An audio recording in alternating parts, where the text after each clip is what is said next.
Dallas ketelhanasında 13 hepde bejerge alandan soň Steven Donaldson ahir soňa öýüne gaýdýar. Bu ýerde goňşulary onu garşylamaga taýýarlanýar. It's very humbling. Technically, I shouldn't be here.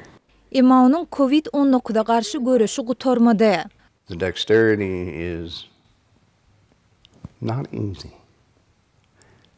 None of it's been easy. Donaldson'a COVID-19 keselinden açılmak has kyn boldy. Sebäbi 2 ýyl mundan ozal onda organ transplantasiýasy geçirildi we virus ýokuşanda ol immunosuppressant dermanlaryny içýärdi. Lukmanlar Donaldson'ın bedenine söwüşmäge mümkinçilik bermek üçin dermanlaryň möçörini şoňa laýyklykda azaltdylar. Olar maşinlar öz işini edip biler ýaly oňa köşeşdiriji serişdeler berdiler.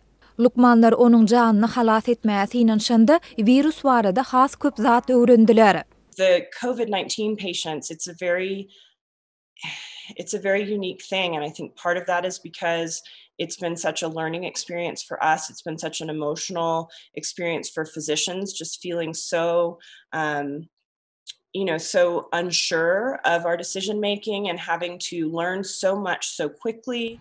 You're doing awesome, Steven. Big top. Lukmanlar Donaldson'ı proning diýilýän usul bilen üpçün edendiklerini aýdýarlar. Bu usulda bejerilýän hassalar garnyna tarap öwrülip saklanýar. Ilk wada Donaldson günde 16 saat garnyna tarap öwrülip ýatyrylýardy. In taking care of Mr. Donaldson, we used some therapies that we very commonly use to treat this type of respiratory distress. So our bread and butter techniques for taking care of patients with pneumonia that progresses this severely include things like turning patients over on their stomachs. Lukmanlar wagtyň geçmegi bilen Donaldson'ın kislorod derejesiniň ýokarlanandygyny we saglyk ýagdaýynyň gowlanyp öýüne dolanandygyny aýdýarlar.